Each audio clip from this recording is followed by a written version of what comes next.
Hello and welcome. I'm your host, Elizibar, and I've been sitting here trying to figure out how to tell you that Rags issue 5 is good. Because it is.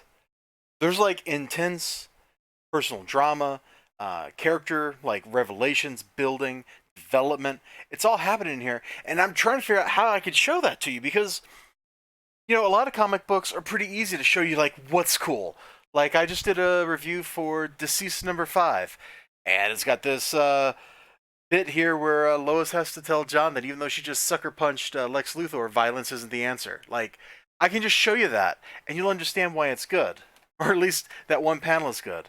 I can crack open. I also got a review for sheet number 5. Or number 4. I can crack this open and show you this 2-page spread.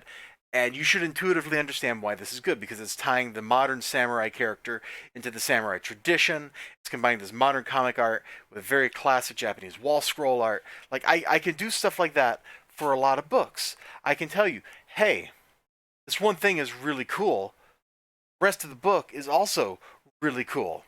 I crack Sea of Stars open, and I can, like, show you the father's desperation in, like, individual panels as he's fighting these beings that are like space hunters.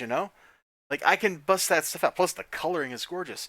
I could do all that kind of stuff. When it comes to this, and it's just a lot of panels of people talking, it's like I don't know what I can show you in here that will tell you why it's good. So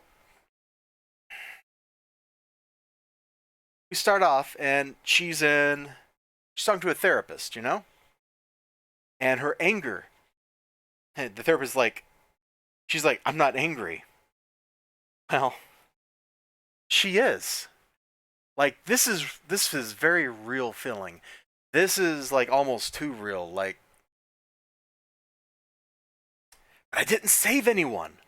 Citation reads that you did. I didn't save anyone important. Oh, the key thing. Now, the therapist, do you want to talk about them?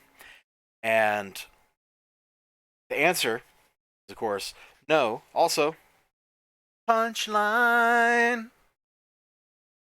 Punchline is so good. So she leaves, and she runs into her future fiance outside. He saved a little picture for her. She's like, this is super creepy, but that picture, there it is, convinces him that, oh, well, or convinces her that, well, maybe he's not so bad, and that her rage is a little misplaced, and, they go out on a little date. And then we come back to modern reality, and the teenage boy from, like, the first issue is being a mega creeper. Things happen. Probably one of the coolest things in all of this is the mixing of the past with the present. At least I'm pretty sure that's what's going on in this here there book now. So we started off, and there was a reason I showed you the therapist at the beginning. So look at how, like, when the coloring and the art all goes crazy here, you got the little stuff going on. Regina looks like the therapist, and the operator looks like Regina. We're tying her past into the present, and they're basically reenacting the stuff that she went through back then. That's wonderful tie-in material. I'm not sure you really needed to do the art change, so I'm sure there's some deeper meaning to it that I'm not quite grokking yet, but one day I might. You're just a cheese-sucking civilian. I'm a former Marine. I like the insults here that they exchange. That's cute. Your parents must be real proud of their son. Are your parents proud of their daughter? Ooh. It's very politically incorrect. But at the end of the argument, I love this little sequence of emotions. I'm corporal, and she's like, oh. Gina Rodgowski. This whole book is full of stuff like that. Whether we're talking stuff that happened in the past, stuff that happened in the present, everything is emotionally charged. And this whole book is that. Some books, because it's comic books, right? It's a graphical medium. You have to tie in, well, I guess you don't have to. Normally, you tie in like action, you have action with your plot, your dialogue, and all that stuff kind of melds together like this and joins hands.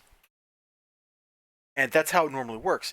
Here, the action, the combat, isn't on like a physical level.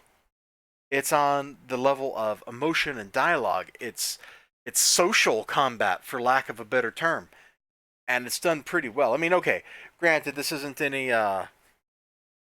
like Romance of the Three Kingdoms crazy stuff, like when Kong Ming said, I shall write him a letter such as to kill the man, and then he wrote the guy a letter and sent it to him, and then the guy died after reading the letter. Like, we're not quite at that level of sophisticated social combat, but we're getting there. The whole book's politically incorrect.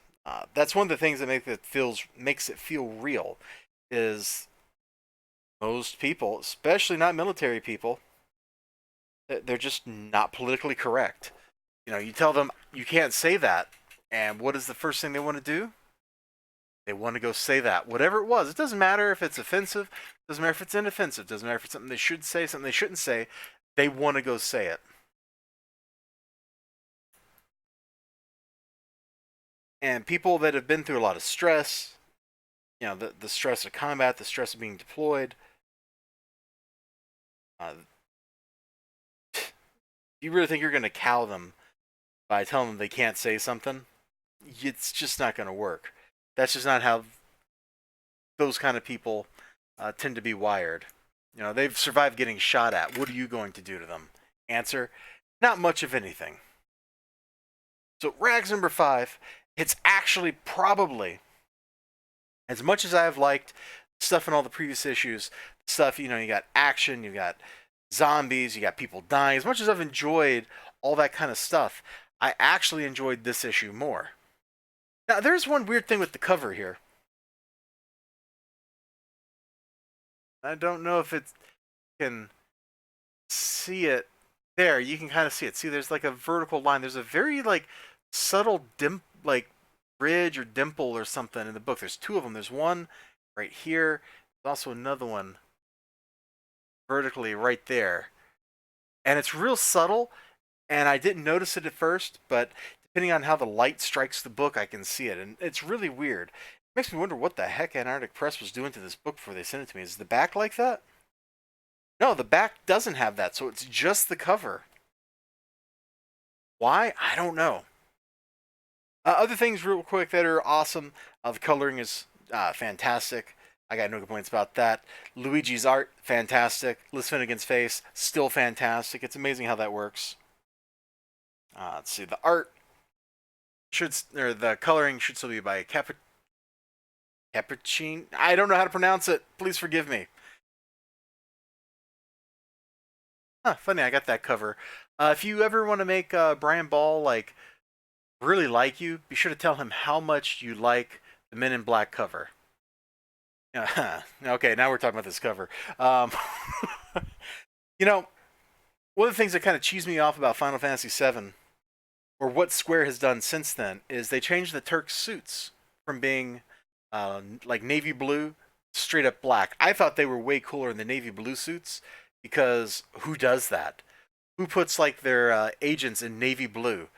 And so Shinra in Final Fantasy VII, they did that, and I thought that was really cool. I like the navy blue Turk suits. Not so much the black suits that you see in every later portrayal of the Turks. Okay, that's neither here nor there, but that's why you should call this the Men in Black cover, because the Turks wear navy blue. They don't wear black. That's my opinion, for what it's worth. You all have a great day. Remember to like, comment, subscribe, all that good stuff. I sure hope to see you next time. And until then, you take care of yourself, all right? Bye-bye.